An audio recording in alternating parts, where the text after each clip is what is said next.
Всем привет! С вами PandaWay. Совсем недавно компания Lysian выпустила рестайлинговую версию электромобиля Li-One. Как вы знаете, уже больше года я являюсь владельцем Li-One первого поколения. Но если вы на нашем канале впервые, пройдите по этой ссылочке и ознакомьтесь с этим автомобилем более подробно. Выход рестайлинговой версии многие восприняли с позитивом, ведь автомобиль теперь проезжает на 280 км больше, а именно 1080 км. Но лично я немного разочарован. И обо всех изменениях мы расскажем по порядку.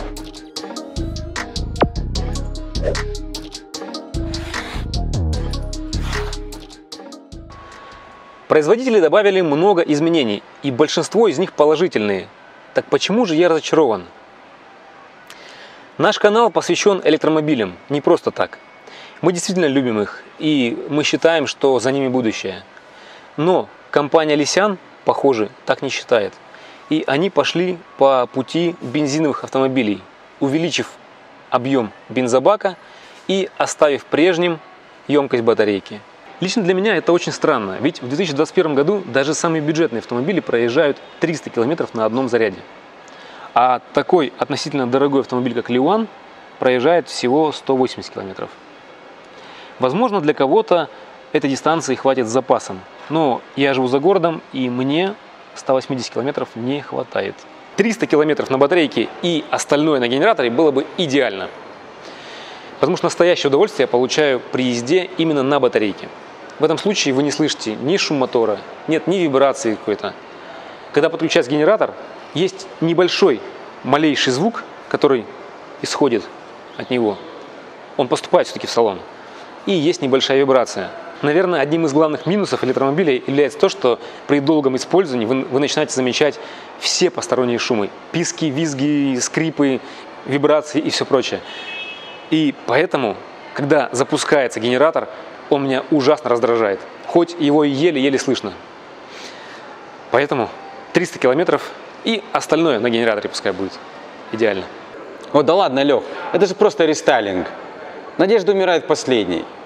Ли-2, вот по-любому, наверняка, может быть.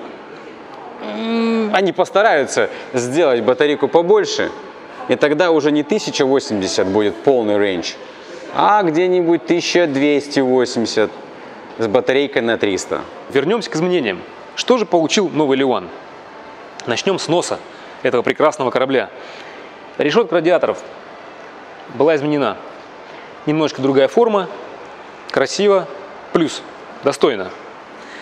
Далее, вот эта красивая светящаяся полоса, которая выделяет Li-One из огромного потока миллиона автомобилей. В новом Li-One в эту полосу добавили количество светодиодов.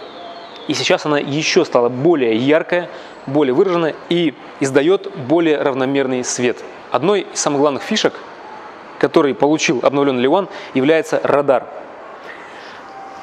В первом поколении радар был один. Он располагался, как и сейчас, в бампере, в переднем бампере, в середине, по центру. Сейчас же их 5. Один остался по центру, 2 расположились по краям, под обшивкой, и 2 располагаются сзади. Это никак не отображено, то есть корпус у нас не изменился, но они там есть. И даже не простукиваются. Но они там есть, и благодаря 5 радарам система автопилот стала работать лучше. Сейчас Li-One видит полностью 360 градусов вокруг себя во время движения. Изменили расположение противотуманок. В предыдущей версии противотуманки располагались в фаре, в основной фаре. Сейчас их вынесли вниз, как и положено противотуманкам. Также, ребят, улучшилась камера слежения за полосой. В предыдущей модели эта камера была 2-мегапиксельная. Сейчас это 8-мегапиксельная камера. Как обещает производитель, теперь контроль за полосой стал намного лучше. В дополнение к старым цветам теперь появилось 2 новых цвета. Это зеленый и синий цвет. А также появился новый дизайн диска. Друзья мои, как бы больно это ни звучало, но сейчас мы перейдем к очередному минусу, на мой взгляд, опять же. Это сиденье. Дизайн сиденья изменился. Они что-то там поменяли, что-то изменили, но теперь я сижу вот на этом сиденье водительском, как будто на мешке с пухом. Оно стало такое объемное, выпуклое и большое какое-то. Ну, возможно, я чересчур привередлив, но мне не нравится это. Но есть и плюс. Теперь при открытии двери сиденье опускается, чтобы вам было удобнее спуститься вниз. А при закрытии двери автоматически поднимается до установленных вами значений. Леха, что у тебя так глаза горят? Друзья мои, я целый год я хотел это сделать, но мне было жалко свою машину, я боялся, что что-нибудь сломаю там, и вот здесь нам менеджер помог, и я открыл этот багажник. Вот, теперь я знаю, что там внутри, и почему нельзя сделать больше ниш. То есть у нас тут есть трансформатор, есть аккумулятор, распределительная коробка какая-то, и места здесь совсем нет.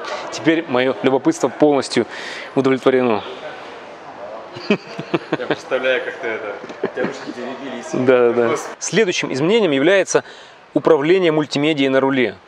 В предыдущей модели были джойстики, сейчас сделали вот такие крутилки и рычажки. Насколько это хорошо, спорный вариант, мне не нравится. Я привык к джойстикам, я управляю ими закрытыми глазами. Здесь же, наверное, дело привычки. Добавили функцию массажа в 4 кресла. Теперь вот эта центральная кнопочка, на которой написана буква L. Нажимаем ее, удерживаем, и у нас активируется массаж. Массаж выполняется не с помощью роликов, как в некоторых автомобилях, а здесь он выполняется с помощью насоса, который надувает разные части, верхнюю и нижнюю. Давай посмотрим, вот здесь верхняя и нижняя часть надувается и сдувается. То есть таким образом выполняется массаж вашей спины. Задняя полоса также получила больше светодиодов, и теперь она такая сочнее, яркая, монотонная и вообще очень красивая. Следующий очень немаловажной функцией, новшеством, является вот такой вот переходничок V2L, Vehicle to Load. При помощи данного переходника и новой функции Ливана, старой нельзя это сделать, вы можете заряжать другие электромобили, а также подключать бытовые приборы, такие как чайник, например. Да, друзья мои, чайник, потому что максимальная мощность, максимально допустимая мощность 2,2 киловатта. То есть взять чайничек на природу, свет, стиральную машинку. Нет, стиральную машинку не потянет, наверное, да? Холодильник. Какой-то холодильник, мне кажется. А сколько холодильник? А он меньше, чем чайник. Да? Да. А, теперь ты знаешь. Я знаю. Мне напихали за чайник нормально так. 220 вольт, максимум 150 ватт. Можно нормально включить какое-нибудь освещение, там, не знаю, вывести тройничок, а там уже и чайничек. Вот это, мне кажется, очень полезная функция.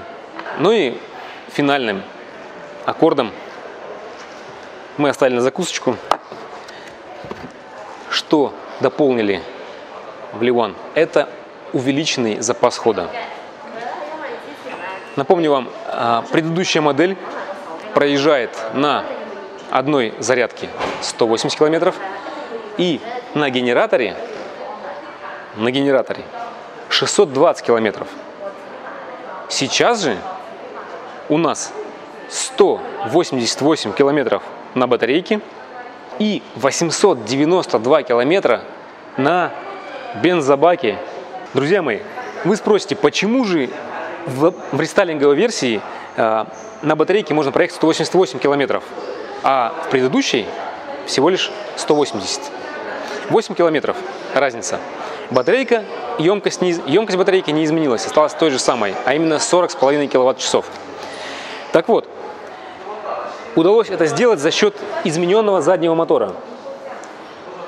Задний электромотор увеличили на 5 киловатт мощности, сейчас это 145 киловатт, но уменьшили крутящий момент на 75 ньютон-метров.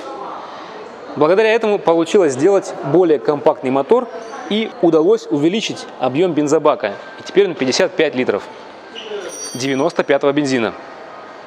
Но что самое интересное, что разгон до сотни остался тот же самый – 6,5 секунд. Ну что ж, друзья, а на этом у нас все. Мы рассказали вам обо всех изменениях в этом прекрасном автомобиле. Многие из вас спрашивают меня, когда же наконец я выпущу ролик с отзывом использования Лиуана за прошедший год. Скоро, друзья мои, скоро, совсем скоро. 2-3 ролика и выйдет отзыв об использовании Лиуана в течение года. Ну, а с вами была компания PandaWay из Китая. Будьте с нами, и у вас все будет хорошо.